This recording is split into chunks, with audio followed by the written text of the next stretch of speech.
Guys, কেমন আছো তোমরা? আশা করি সবাই ভালো আছো। তো আজকে আমরা কোথায় যাচ্ছি দেখো। তো আজকে আমি আর বৌদি চলে এলাম মন্দিরে। তো আমাদের মন্দিরে ভাগবত হচ্ছিল। তো আমরা মন্দিরে চলে এলাম। মন্দিরে 108 বার পরিক্রমা করতে হয়, তো ওই নিয়মটাই পালন করতে চলে এলাম। তো এখানে বাবাজি আমাদের হাতের মধ্যে ধাগা বেঁধে দিল। তো ধাগা বেঁধে দেওয়া ভালো, সবাই বাঁধছিল, তা আমি আর বৌদি বাঁধলাম। দিয়ে আমরা এখন 108 বার পরিক্রমা করে নিব।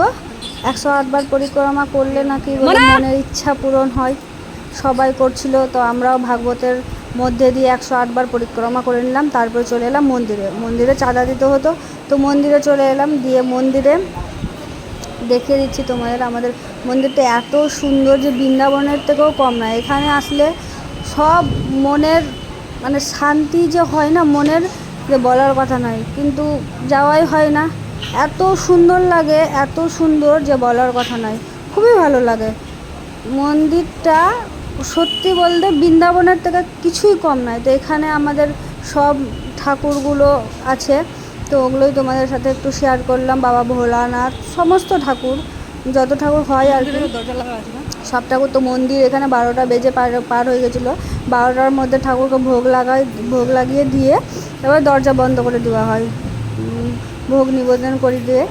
তো এখন চলে গেলাম, তারপর দিয়ে দিলাম দক্ষিণা দিয়ে দিলাম, যেটা চাঁদা লাগে আর কি। তারপরে চলে এলাম, দেখতেই পাচ্ছ 108 বার পরিক্রমা করে মুখ একবারে পুরো শুকিয়ে গেছে। আসলে না খেয়ে জল না পান করে পরিক্রমা করতে হয়। তো চলো বাড়ি যাই। তো নেক্সট ভিডিওর জন্য নেক্সট ভিডিও আসবে। তো রাধে রাধে সবাইকে, চলো বাড়ি যাই। ভিডিওটা ভালো লাগলে লাইক কমেন্ট আর শেয়ার করে